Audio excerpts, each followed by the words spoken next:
Praise the Lord. എല്ലാവർക്കും കർത്തൃനാമത്തിൽ സ്നേഹവന്ദനം അറിയിക്കുന്നു. നമ്മുടെ പരീക്ഷയെല്ലാം കഴിഞ്ഞ് വീണ്ടും നമുക്ക് അടുത്ത സെമസ്റ്ററിന്റെ തുടക്കത്തിലേക്ക് വരാൻ ഈ ആഴ്ചയിൽ ദൈവം കൃപ ചെയ്തല്ലോ. തിങ്കളാഴ്ച മുതൽ ക്ലാസ്സുകൾ ഭംഗിയായി നടന്നു എന്ന് ഞാൻ വിചാരിക്കുന്നു. ഇന്ന് എനിക്ക് ദുബൈയിലെ IPC സഭയുടെ ക്ലാസ് 10 ദിവസത്തെ ക്ലാസ് ഉണ്ടായിരുന്നു. ഇന്നായിരുന്നു അതിന്റെ അവസാനം. അപ്പോ ഇന്നത്തെ ലാസ്റ്റ് ക്ലാസ് 9 മണിക്കാണ് തീർന്നത്. അവരെന്നോട് കുറെ കൂടെ സമയം എടുക്കാൻ ആവശ്യപ്പെട്ടു. ഞാൻ പറഞ്ഞ ബുദ്ധിമുട്ടാണ്, എനിക്ക് ഇന്ന് 9:30 എങ്കിലും ക്ലാസ്സിൽ പ്രവേശിക്കേണ്ടതുണ്ട് എന്ന് പറഞ്ഞ് ഞാൻ ക്ലാസ് നിർത്തി ഇറങ്ങുകയായിരുന്നു. നമ്മുടെ ക്ലാസ് തുടരേണ്ടതുള്ളതുകൊണ്ട്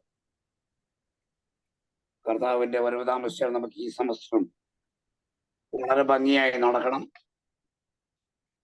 എല്ലാവർക്കും ദൈവവചനം പഠിക്കുകയും കർത്താവിന് വേണ്ടി പ്രയോജനമുള്ളവരുമായി തീരണമെന്നാണ് നമ്മൾ ആഗ്രഹിക്കുന്നത്.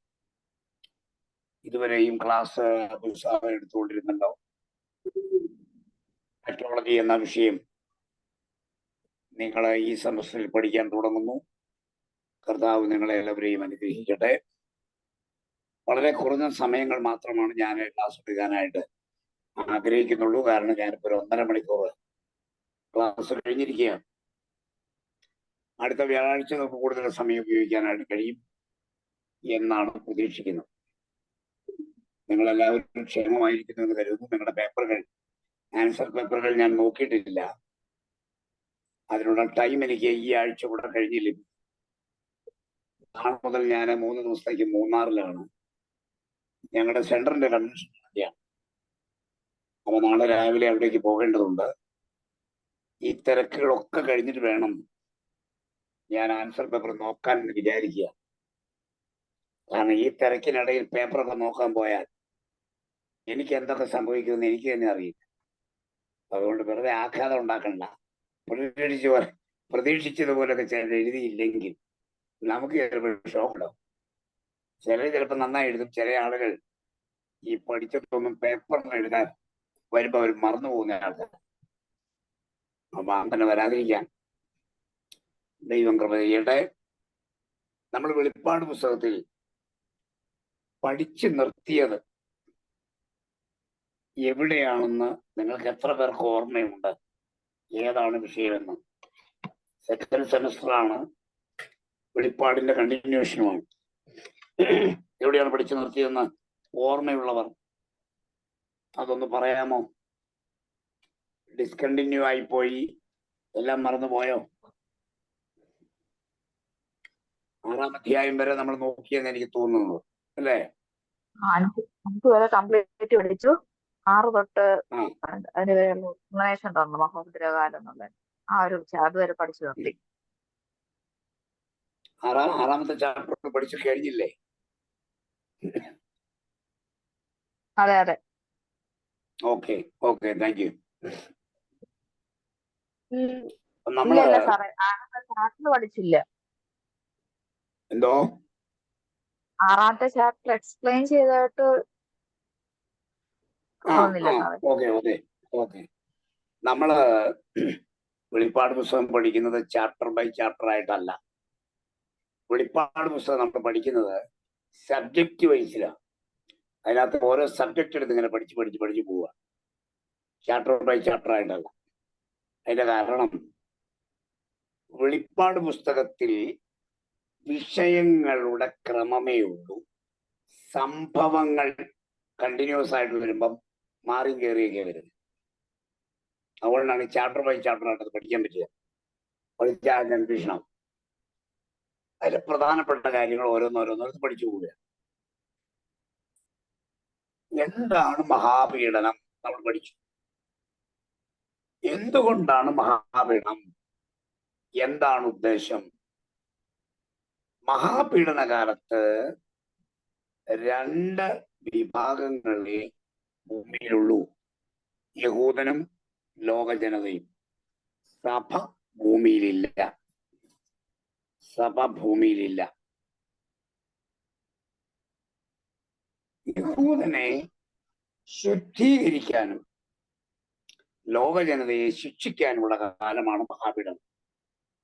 യഹൂദനെ ശുദ്ധീകരിക്കാനും ലോക ജനതയെ ശിക്ഷിക്കാനുമുള്ള കാലയളവാണ് മഹാപീഡന കാലം.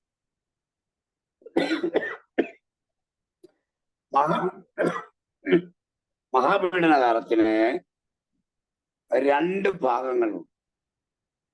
ആദ്യത്തെ 3.5 വർഷം ദശരാജ്യ സഖ്യത്തിന്റെ ഭരണകാലമാണ്.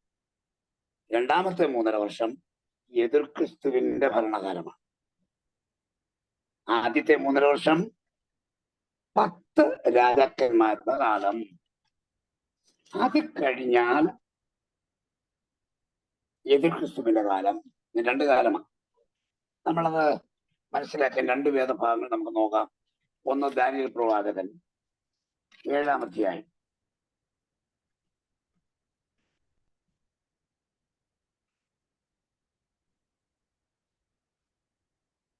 ഏഴാം അധ്യായത്തിന് 24-ാം വാക്യം വായിക്കാം. ഈ രാജ്യത്തു നിന്നുള്ള 10 കൊമ്പുകളോ എഴുന്നേൽക്കുവാനിരിക്കുന്ന 10 രാജാക്കന്മാരാകുന്നു. അവരുടെ ശേഷം മറ്റൊരുത്തൻ എഴുന്നേൽക്കും. അവൻ മുമ്പിലത്തെ വ്യത്യസ്തമുള്ളവനായി 3 രാജാക്കന്മാരെ വീഴ്ച കളയും. മതി മതി, ശ്രദ്ധിച്ചോ. 10 കൊമ്പുകൾ 10 രാജാക്കന്മാരാണ്. അവരുടെ ശേഷം മറ്റൊരുത്തൻ എഴുന്നേൽക്കും. 10 കൊമ്പുകൾക്ക് ശേഷം ഒരുത്തൻ വരും. അപ്പൊ 7 കൊല്ലത്തെ നമുക്ക് 2ആയി തിരിക്കാം. 10 കൊമ്പുകളുടെ കാലം ഒരുത്തൻ, അതായത് ആന്റി ക്രൈസ്റ്റിന്റെ കാലം.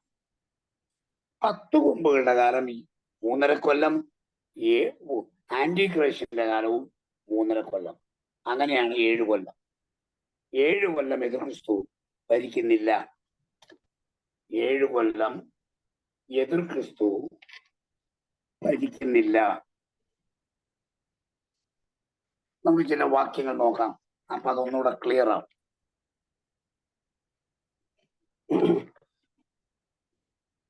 ദാനിയേൽ നമ്മൾ വായിച്ചു.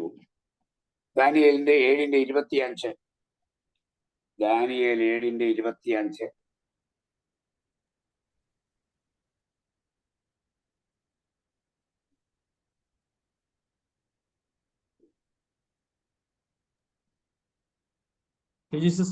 താമസം ആരുടെ? എന്റെയോ? ആരാ വായിക്കുന്നേ? അൺമ്യൂട്ട് വായിക്കേ. മ്യൂട്ടാ, ഞാൻ വായിക്കാം. അവൻ അത്യുന്നതനായവന് വിരോധമായി വമ്പു പറയുകയും അത്യുന്നതനായവന്റെ വിശുദ്ധ മന്ദിരങ്ങളെ ഒടുക്കിക്കളയുകയും സമയങ്ങളെയും നിയമങ്ങളെയും മാറ്റുവാൻ ശ്രമിക്കുകയും ചെയ്യും.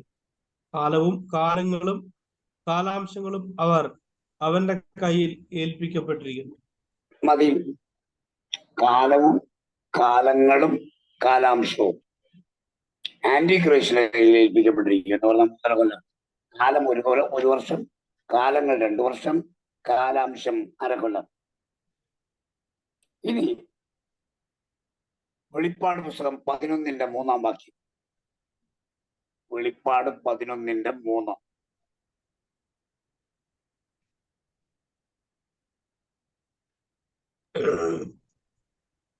അന്ന് ഞാൻ എന്റെ രണ്ട് സാക്ഷികൾക്കും വരം നൽകും. അവർ രട്ടെടുത്തുകൊണ്ട് 1550 ദിവസം പ്രവചിക്കും. 1260 അല്ലേ? 1260. അതെത്ര വർഷമാണെന്നറിയാമോ? 3.5 കൊല്ലമാണ്. 3.5 കൊല്ലത്തെ ദിവസങ്ങളാക്കുമ്പോ 1260 ദിവസങ്ങൾ, മാസങ്ങളാക്കുമ്പോ 42 മാസം. 13:5. വെളിപ്പാട് 13:5.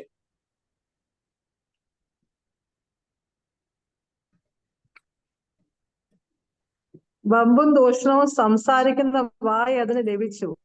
42 മാസം പ്രവർത്തിപ്പാൻ അധികാരവും ലഭിച്ചു. 42 മാസം എന്ന് പറഞ്ഞ 3.5 കൊല്ലമാണ്.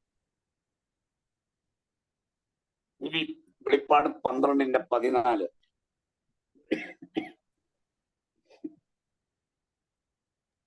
അപ്പോൾ സ്ത്രീക്ക് മരുഭൂമിയിൽ തന്റെ സ്ഥലത്തേക്ക് പറന്നു പോകേണ്ടതിന് വലിയ കഴുകന്റെ 2 ചിറക് ലഭിച്ചു. അവിടെ അവളെ സർപ്പത്തോടെ അകലെ ഒരു കാലവും ഇരുകാലവും അരക്കാലവും പോറ്റി രക്ഷിച്ചു. ഒരു കാലം 1 കൊല്ലം, ഇരുകാലം 2 വർഷം, അരക്കാലം 1/2 വർഷം, 3.5 കൊല്ലം. അപ്പോ മഹാപീഡനകാലം എന്നറിയപ്പെടുന്നത് 7 വർഷമാണ്. അതിലെ ആദ്യത്തെ 3.5 കൊല്ലം 10 കൊമ്പുകളുടെ കാലം, രണ്ടാമത്തെ 3.5 കൊല്ലം എതിർ ക്രിസ്തുവിന്റെ കാലം. അങ്ങനെയാണ് തരംതിരിക്കുന്നത്. ഈ മഹാപീഡനം 7 കൊല്ലം 7 കൊല്ലമാണെന്ന് നമ്മൾ എങ്ങനെ കണ്ടുപിടിക്കുന്നത്? അത് ദാനിയേൽ പ്രവചനം 9-ാം അധ്യായത്തിൽ നിന്നാണ് കണ്ടുപിടിക്കുന്നത്. വേറെ വാക്യങ്ങളില്ല. ദാനിയേൽ പ്രവചനം 9-ാം അധ്യായം 27-ാം വാക്യം വായിക്കാം. 27. അവനൊരു ആഴ്ചവട്ടത്തേക്ക് പലരോടും നിയമത്തെ കഠിനമാക്കും. ആഴ്ചവട്ടത്തിന്റെ മധ്യേ അവൻ മതി. ഒരാഴ്ചവട്ടം വരുവാനിരിക്കുന്ന പ്രഭു ഒരാഴ്ചവട്ടത്തേക്ക് നിയമം ഉറപ്പിക്കും. നിയമം കഠിനമാക്കുന്ന മലയാളത്തിൽ, ഇംഗ്ലീഷിൽ ഉറപ്പിക്കുന്നു. ഈ ഒരാഴ്ചവട്ടം എന്ന് പറയുന്നത് 7 ദിവസമാണ്. 7 ദിവസം 7 കൊല്ലങ്ങൾക്കാണ് സാദൃശ്യം. അതുകൊണ്ടാണ് 7 കൊല്ലം എന്ന് നമ്മൾ പറയാൻ കാരണം. അത് 70 ആഴ്ചവട്ടം എന്ന വിഷയം പഠിക്കുമ്പോഴാണ് മനസ്സിലാകുന്നത്. അത് നമുക്ക് പിന്നീട് എക്സ്പ്ലെയിൻ ചെയ്യാം. ഇപ്പൊ രാത്രി അതിന് സമയമില്ല. അപ്പൊ 7 വർഷമാണ് മഹാപീഡനം. അത് 2 ഭാഗമാണ്. ഒന്ന് 10 കൊമ്പുകളുടെ കാലം, 2 ആന്റിക്രൈസ്റ്റിന്റെ കാലം. അങ്ങനെ 7 years ആണ്. ആന്റിക്രൈസ്റ്റ് ഭരിക്കുന്നത് 3.5 കൊല്ലം മാത്രമേ ഉള്ളൂ. 7 കൊല്ലമില്ല. നിങ്ങളോട് ആരെങ്കിലും പറയണം എതിർ ക്രിസ്തു 7 കൊല്ലം ഭരിക്കുമെന്ന് പറഞ്ഞാൽ നിങ്ങൾ പറയണം, അല്ല, എതിർ ക്രിസ്തു 3.5 കൊല്ലമേ ഭരിക്കുന്നുള്ളൂ. പിന്നെ ആരാണ് ബാക്കി 3.5 കൊല്ലം? ദശരാജ്യ സഖ്യമാണ്. ഈ 10 രാജ്യങ്ങൾ ചില വേദപണ്ഡിതന്മാർ പറയുന്നത് അവരുടെ പേര് ബൈബിളിൽ നേരത്തെ കൊടുത്തിട്ടുണ്ട്. സങ്കീർത്തനം എടുത്താട്ട്, സങ്കീർത്തനം 83-ാം സങ്കീർത്തനം, 83-ാം സങ്കീർത്തനം. 10 രാജ്യങ്ങൾ ഇസ്രായേലിനെതിരെ വരും. അവരുടെ പേര് നേരത്തെ കൊടുത്തിട്ടുണ്ട്. അതാരൊക്കെ? 83-ാം സങ്കീർത്തനം 4, 5, 6, അതിന്റെ 8 വരെ വാക്യങ്ങൾ വായിക്കാം. 8 വരെ.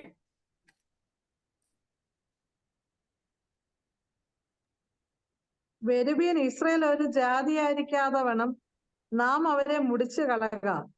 അവരുടെ പേരിനി ആരും ഓർക്കരുത് എന്ന് അവർ പറഞ്ഞു. അവർ ഇങ്ങനെ ഐക്യമത്യത്തോടെ ആലോചിച്ചു, നിനക്ക് വിരോധമായി സഖ്യത ചെയ്യുന്നു.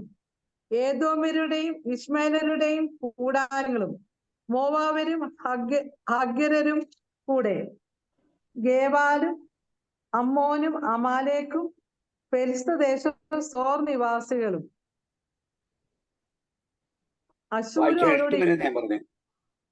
അശൂരും അവരോട് യോജിച്ചു.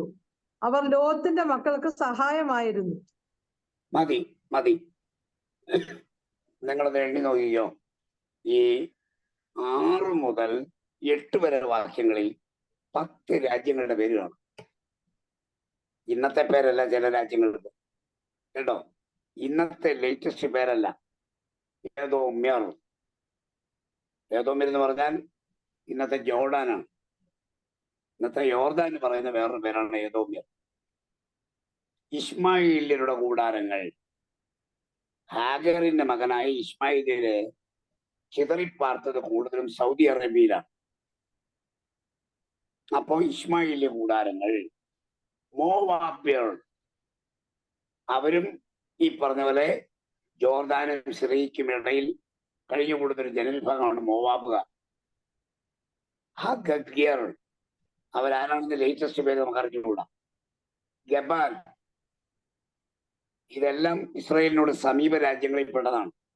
അമ്മോൻ, അമാലേക്ക്, അതേ പേരിലല്ല എന്നറിയപ്പെടുന്നത്. ഫെലിസ്തീർ, അവരെ പരസ്യപ്പെടുന്നു. സോർ ലെബനോന, അശൂർ ഇറാഖ. അപ്പൊ ഇങ്ങനെ 10 രാജ്യങ്ങൾ ഭാവിയിൽ ഇസ്രായേലിനെതിരെ എഴുന്നേക്കും. അതെല്ലാം ഇസ്രായേലിന് ചുറ്റുമുള്ള രാജ്യങ്ങളാണ്. അതെനിക്ക് തോന്നുന്നു almost Turkey, Syria, Lebanon, Jordan, Iraq, Egypt, ഫെലിസ്തീർ എന്ന് പറഞ്ഞാൽ അവിടുത്തെ പാലസ്തീനികൾ, ഇവരെല്ലാം അതിനകത്ത് പെടും. ഇവരെല്ലാം കൂടി ഇസ്രായേലിനെ നശിപ്പിക്കാൻ എഴുന്നേക്കുമെന്ന് ആത്മാവിൽ പ്രവചിച്ചിരിക്കും. ഈ 10 രാജ്യങ്ങളും ഇതുവരെ എഴുന്നേറ്റ് വന്നവരല്ല. ഇത് ഭൂതകാല ചരിത്രമല്ല. ഭൂതകാലത്ത് ഇങ്ങനെ 10 പേര് ഒന്നിച്ചു വന്നിട്ടില്ല. ഇസ്രായേലിനെതിരെ വന്ന രാജ്യങ്ങൾ ഇതല്ല. ബാബിലോണും മെദോപേർഷ്യയും ഗ്രീസും റോമയുമാണ് ഇതുവരെ വന്നിട്ടുള്ളത്. അത് കഴിഞ്ഞ് വന്നതൊക്കെ ഈ 10 രാജ്യങ്ങളല്ല. അപ്പൊ അതുകൊണ്ട് ചില വേദപുസ്തക വ്യാഖ്യാതാക്കളുടെ വീക്ഷണത്തിൽ ഈ രാജ്യങ്ങളൊക്കെ പിന്നീട് എഴുന്നേക്കാനുള്ളവരാണ്, പിന്നീട് വരാനുള്ളവരാണ്. അപ്പോ മഹാപീഡനകാലം 2 ഭാഗമാണ്. ഒന്ന് 10 രാജാക്കന്മാരുടെ കാലം, ഭരണകാലം, എതിർ ക്രിസ്തു എന്ന ഏകന്റെ ഭരണം. 2 കാലം. ഈ കാലം 7 ദിവസം നിൽക്കുമെങ്കിലും 7 ദിവസത്തിലെ ഏറ്റവും വലിയ ദുരിതം എന്ന് പറയുന്നത് ദൈവത്തിന്റെ കോപത്തിന്റെ കാലം എന്നുള്ളതാണ്. ദൈവത്തിന്റെ കോപത്തിന്റെ കാലം. അപ്പൊ ഇവരെല്ലാം അഴിച്ചുവിടുന്നതേ ഉള്ളൂ. ആന്റിക്രൈസ്റ്റിനെയും സാത്താനെയും കള്ളപ്രവാചകനെയൊക്കെ ത്രിമൂർത്തികൾ അന്നേരം പ്രവർത്തിക്കുന്നു. ആന്റിക്രൈസ്റ്റിനെ നമ്മൾ ബൈബിളിൽ മൃഗം എന്ന് കാണുന്നു, കള്ളപ്രവാചകനെ മൃഗം, 2ാം മൃഗം എന്ന് കാണുന്നു, പിശാചിനെ മഹാസർപ്പം എന്ന് വിളിക്കുന്നു. ഈ 3 പേരും ഉള്ളപ്പോ മഹാസർപ്പം, മൃഗം, കള്ളപ്രവാചകൻ, ഇവർ 3 പേരും സർവ സ്വാതന്ത്ര്യത്തോടെ പ്രവർത്തിക്കുന്ന കാലമാണ്. ദൈവം അനുവദിക്കുകയാണ് ചെയ്യാൻ. ആ കാലം ദൈവം അനുവദിക്കുക. ഇരുട്ട് വീഴുമ്പോൾ വന്യമൃഗങ്ങൾ വിഹരിക്കുന്നത് പോലെ സഭ എടുക്കപ്പെട്ട് ലോകം അന്ധകാരത്തിലാകുമ്പോൾ ഈ പറയുന്ന സാത്താന്റെ ശക്തികൾ അഴിഞ്ഞാടുന്ന കാലമായിരിക്കും. പക്ഷെ അവരുടെ ടാർഗറ്റ് ലോക ജനതയല്ല, അവരുടെ ലക്ഷ്യം ഇസ്രായേലാണ്. ലോക ജനതയ്ക്ക് മഹാസർപ്പത്തിൽ നിന്നോ എതിർ ക്രിസ്തു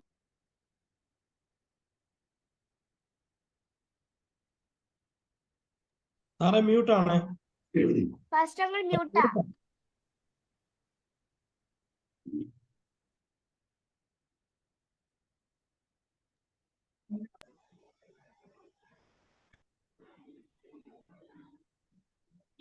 റിയലി സോറി, ഇടയ്ക്ക് ഒരു ഫോൺ കോൾ വന്നതാ. അങ്ങനെ വരുമ്പോ കട്ടായി കേൾക്കാൻ പറ്റില്ല. ഓക്കെ, ഞാൻ പറഞ്ഞത് ശ്രദ്ധിക്കുക. ആന്റി ക്രൈസ്റ്റിന്റെയോ കള്ളപ്രവാചകന്റെയോ ഭരണം ലോക ജനതയ്ക്ക് വലിയ ബുദ്ധിമുട്ടൊന്നും ഉണ്ടാക്കില്ല. ബുദ്ധിമുട്ടുണ്ടാക്കുന്ന ദൈവജനമായ ഇസ്രായേലിനാണ്. ഇപ്പോ ഒരു വിഗ്രഹം ഉണ്ടാക്കണമെന്ന് പറഞ്ഞാൽ ലോകത്തിലെ ജനങ്ങൾക്ക് എന്നാ ബുദ്ധിമുട്ട്? ഇന്ത്യയിലുള്ള ഹിന്ദുക്കളോട് പറയാ എതിർ ക്രിസ്തുവിനോട് വിഗ്രഹം ഉണ്ടാക്കണം, അവരുണ്ടാക്കി വെക്കും. കത്തോലിക്കരോട് പറയാം ഒരു വിഗ്രഹം കൂടെ പള്ളിയിൽ വയ്ക്കണം, അവരുണ്ടാക്കി വെക്കും. ലോക ജനങ്ങൾക്ക് വലിയ ബുദ്ധിമുട്ടല്ല. ഇനി വിൽക്കാനും വാങ്ങാനും മുദ്രയേക്കണം. മുദ്രയിട്ടില്ലേ വിൽക്കാനും പറ്റില്ല, വാങ്ങാനും പറ്റില്ല, ആരാ ചെയ്യാത്തത്? അതൊന്നും വലിയ വിഷയങ്ങളല്ല. അപ്പൊ അതുകൊണ്ട് ആന്റി ക്രൈസ്റ്റിന്റെ ഭരണം, കള്ളപ്രവാചകന്റെ കാലം ലോക ജനതയ്ക്കല്ല ബുദ്ധിമുട്ട്, യഹൂദനാണ്. അതുകൊണ്ട് ആ കാലത്തെ വിളിക്കുന്നത് യാക്കോബിന്റെ കഷ്ടകാലം എന്നാണ്, ഇസ്രായേലിന്റെ കഷ്ടകാലമാണ്. അവര് 3.5 കൊല്ലം ഒളിച്ചിരിക്കേണ്ടി വരും. അവര് മഹാസർപ്പത്തിന്റെയും ആന്റി ക്രൈസ്റ്റിന്റെയും ഒക്കെ ഉപദ്രവങ്ങൾ ഏൽക്കേണ്ടി വരും. കള്ളപ്രവാചകന്റെ ഉപദ്രവം ഏൽക്കേണ്ടി വരും. അതാണ് വിഷയം. കള്ളപ്രവാചകൻ അവരെ കൊല്ലിക്കും, പിശാച് അവരെ നശിപ്പിക്കാൻ നോക്കും, എതിർ ക്രിസ്തു നിയമങ്ങൾ കൊണ്ടുവരും അവർക്കെതിരെ. ഇങ്ങനെ പല പല പല പ്രശ്നങ്ങളാണ്. ഇതാണ് നമ്മുടെ മഹാപീഡനം സംബന്ധിച്ച അതിൻ്റെ കാര്യങ്ങളിൽ പെടുന്ന. മഹാപീഡനത്തിൽ എന്തൊക്കെ നടക്കുമെന്ന് ചോദിച്ചാൽ നടക്കുന്ന കാര്യങ്ങൾ ഇതൊക്കെയാണ്. ഇനി അടുത്തത്, ആരാണ് ഈ ആന്റി ക്രൈസ്റ്റ്? എതിർ ക്രിസ്തു ആരാണ്? അതിന്റെ ഷോർട്ട് ഹെഡിങ് എഴുതിക്കോളൂ, എതിർ ക്രിസ്തു.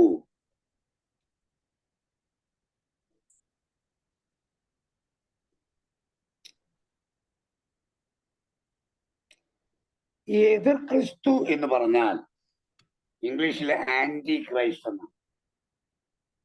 ഇത് പണ്ട് സായിപ്പ് വന്നപ്പോഴുണ്ട് ആന്റി ക്രൈസ്റ്റ് എന്ന് പറഞ്ഞത് ജനങ്ങൾ മനസ്സിലാക്കിയത് അന്തിക്രിസ്തു എന്നാണ്. സായിപ്പ് പറഞ്ഞ ആന്റി ക്രൈസ്റ്റ്, ആന്റി എന്ന് പറഞ്ഞാൽ എതിർന്നാണ്, എതിർ ക്രിസ്തു.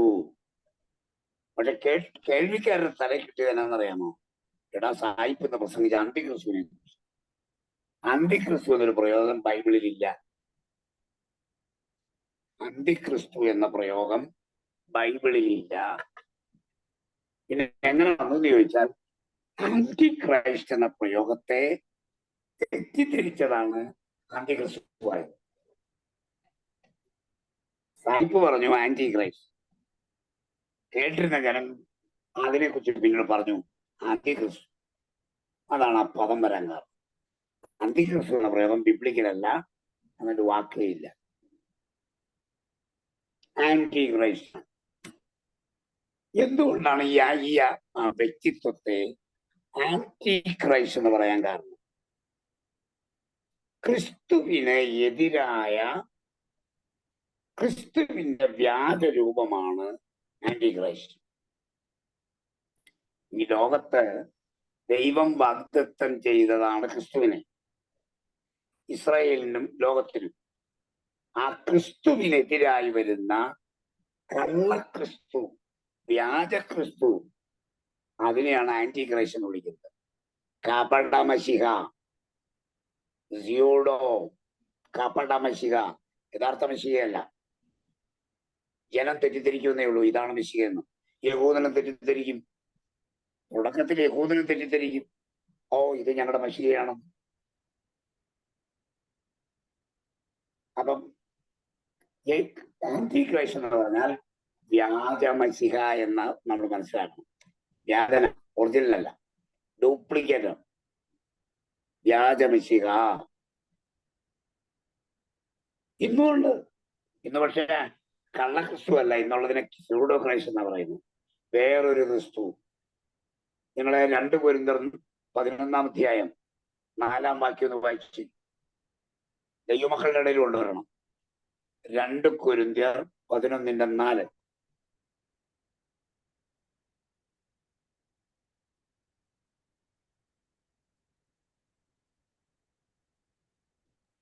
ഒരുത്തൻ വന്ന് ഞങ്ങൾ പ്രസംഗിക്കാത്ത മറ്റൊരു യേശുവിനെ പ്രസംഗിക്കുകയോ നിങ്ങൾക്ക് ലഭിക്കാത്ത വേറെ ഒരു ആത്മാവെങ്കിലും നിങ്ങൾ കൈക്കൊള്ളാതെ വേറൊരു സുവിശേഷമെങ്കിൽ ലഭിക്കുകയോ ചെയ്യുമ്പോൾ നിങ്ങൾ പൊറുക്കുന്നത് ആശ്ചര്യം. കണ്ടോ? ഞങ്ങൾ പ്രസംഗിക്കാത്ത വേറൊരു യേശു, അങ്ങനെ യേശു ഉണ്ടോ? അത് സ്യൂഡോ ക്രൈസ്റ്റ്, യഥാർത്ഥ റിയൽ യേശു അല്ല. ആത്മമണ്ഡലത്തിൽ വരും കാലത്ത് ആന്റി ക്രൈസ്റ്റ് എന്ന് പറയുന്ന പോലെ ഇന്നത്തെ പ്രസന്റ് വേൾഡിൽ സ്യൂഡോ ക്രൈസ്റ്റും ഉണ്ട്.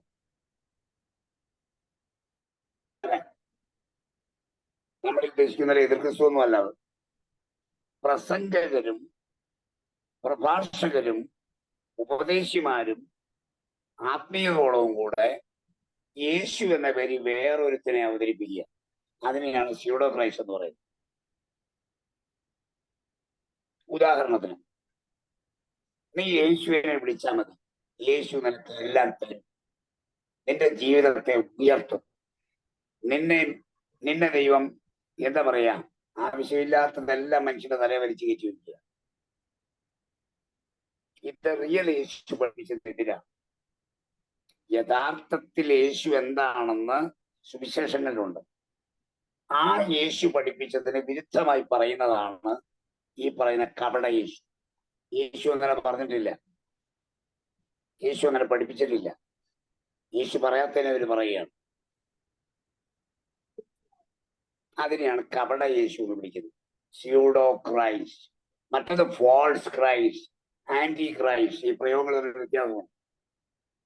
അപ്പൊ ഞാന് മത്തായി, മർക്കോസ്, ലൂക്കോസ്, യോഹന്നാൻ എന്നീ സുവിശേഷങ്ങളിൽ യേശു പറഞ്ഞതിനും പഠിപ്പിച്ചതിനും എതിരായി ഞാൻ യേശുവിനെ പ്രസംഗിച്ചാൽ അത് കപട യേശുവാണ്. ഞാൻ വളരെ വേദനയോടെ പറയട്ടെ, ഇന്നത്തെ ആത്മഗോളത്തിലെ 95% പ്രസംഗകരും പ്രസംഗിക്കുന്ന യേശു യഥാർത്ഥ യേശു അല്ല. യഥാർത്ഥ യേശു അല്ല. അവര് പറയുന്ന യേശു സ്വപ്നം കാണാത്ത കാര്യമാണ് അവർ പറഞ്ഞുകൊണ്ടിരിക്കുന്നത്. യഥാർത്ഥ യേശു പറയാത്ത കാര്യം എന്ന് പഠിപ്പിക്കുന്നു. യേശു അങ്ങനെ പറഞ്ഞിട്ടില്ല, യേശു അങ്ങനെ പഠിപ്പിച്ചിട്ടില്ല. പിന്നെ എന്തിനാ ഇവരിത് പറയുന്നേ? അതാണ് 2 കൊരിന്ത്യർ 11:4 വായിച്ചത്.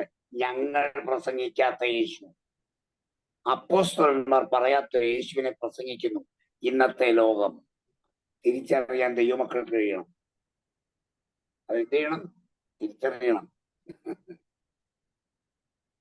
അപ്പൊ ആന്റി ക്രൈസ്റ്റിനെ കുറിച്ച് പഠിക്കുമ്പോൾ ഇതിലൂടെ പഠിക്കുന്നത് നല്ലതാ. നമ്മളെല്ലാം പറയുന്നത് അയ്യോ എതിർ ക്രിസ്തു ഭയങ്കരനാ. അതിനേക്കാൾ ദൈവമക്കൾ പേടിക്കേണ്ടത് ഈ സ്യൂഡോ ക്രൈസ്റ്റിനെയാ. എതിർ ക്രിസ്തു നമ്മളെ ഒരു ചുക്കും ചെയ്യില്ല. കാരണം എതിർ ക്രിസ്തു വരുമ്പോൾ നമ്മളിവിടെ ഇല്ല. എതിർ ക്രിസ്തുവിന്റെ ഭരണകാലത്ത് സഭ ഇവിടെ ഇല്ല. അവനെ നമ്മളെന്തിനാ എതിർ ക്രിസ്തുവിനെ പേടിക്കുന്നത്? അയ്യോ മാസ്റ്റർ രാത്രി കിടന്നിട്ട് ഉറക്കം വരുന്നില്ല, അതെന്നാ എതിർ ക്രിസ്തു വന്ന എന്നാ എന്തിന്? എതിർ ക്രിസ്തു വന്ന സഭയ്ക്ക് ഒരു ചുക്കുമില്ല. സഭ ഇവിടെ ഇല്ല. സഭ എടുക്കപ്പെടുക. നമ്മളാരും എതിർ ക്രിസ്തുവിനെ പേടിക്കുകയും വേണ്ട. അയ്യോ അന്ന് ഞാൻ എന്ത് ചെയ്യും? വേണ്ട, പേടിക്കണം കപട ക്രിസ്തുവിനെ, വ്യാജമശിയെ. ഏതാ വ്യാജമശിക? സ്വന്തം മോഹങ്ങളനുസരിച്ച് തന്റെ ജീവിതം കൊണ്ടുപോകാൻ തന്നെ സഹായിക്കുന്ന ഒരു ക്രിസ്തുവിനെ ഇവർ മോൾഡ് ചെയ്ത് ഉണ്ടാക്കിയത്. എന്നിട്ട് പറയുന്നത് യേശു ഇങ്ങനെ പഠിപ്പിച്ചു, യേശു ഇങ്ങനെ ചെയ്തു. ദൈവമക്കൾ തിരിച്ചറിയണ കാര്യം, യേശു അങ്ങനെ പഠിപ്പിച്ചിട്ടില്ല. യേശു സമ്പന്നത ഒരു അനുഗ്രഹമായി പഠിപ്പിച്ചയാളല്ല. ആരാധനയെ കുറിച്ച് യേശു പറഞ്ഞതല്ല ഇന്നാളുകൾ പറയുന്നേ. നമ്മൾ ഇന്ന് ഉണ്ടാക്കുന്ന മുഴുവൻ കോൺസെപ്റ്റുകളും സുവിശേഷത്തിൽ വ്യക്തതയുള്ളതല്ല. അപ്പൊ അത് സൂക്ഷിക്കണം. ഇന്നത്തെ ആളുകൾ സൂക്ഷിക്കേണ്ടത്, സഭ സൂക്ഷിക്കേണ്ടത് എതിർ ക്രിസ്തുവിനെ അല്ല, കപടമശികയായ സ്യൂഡോ ക്രൈസ്റ്റിനെയാണ്. അത് പറയുമ്പോ വിവേചിച്ചറിയാൻ കഴിയണം. യേശു ഇങ്ങനത്തെ യേശു സുവിശേഷങ്ങളിലില്ല. ഇത് ഞങ്ങളുടെ യേശു അല്ല. കേട്ടോ? കള്ളനോട്ടും ശരിനോട്ടും തിരിച്ചറിയണം. അപ്പോ എതിർ ക്രിസ്തു ആരാണെന്ന പഠനമാണ് നമ്മൾ തുടർന്ന് ഇനി ചെയ്യാൻ പോകുന്നത്. പക്ഷെ ഇന്ന് ഞാൻ ഏതാണ്ട് ഇവിടെ അവസാനിപ്പിക്കാം. ഞാൻ അതിലേക്ക് കയറിയാൽ നമുക്ക് ഞാൻ അവസാനിപ്പിക്കാൻ നോക്കുകയല്ല. നമ്മൾ പറഞ്ഞല്ലോ, ഞാൻ 1.5 മണിക്കൂർ ക്ലാസ് നിർത്തിക്കുകയാണ്. അതുകൊണ്ട് 10 മണിയോട് കൊണ്ട് ഞാൻ അവസാനിപ്പിക്കുക. കർത്താവ് വന്നില്ലെങ്കിൽ അടുത്ത വ്യാഴാഴ്ച, ചിലപ്പോൾ അടുത്ത ചൊവ്വാഴ്ചയും ഞാൻ ക്ലാസ് എടുക്കുമായിരിക്കും. ചൊവ്വാഴ്ചയിലും വ്യാഴാഴ്ചയുമാണ് എൻ്റെ ക്ലാസ്സുകൾ. ചൊവ്വാഴ്ച എബ്രായ ലേഖനവും വ്യാഴാഴ്ച വെളിപ്പാട് പുസ്തകവുമാണ്. അപ്പോൾ പ്രാർത്ഥിക്കുക, ക്ലാസ്സിന് വേണ്ടി തയ്യാറാവുക. ദൈവം നമ്മളെ എല്ലാവരെയും അനുഗ്രഹിക്കട്ടെ.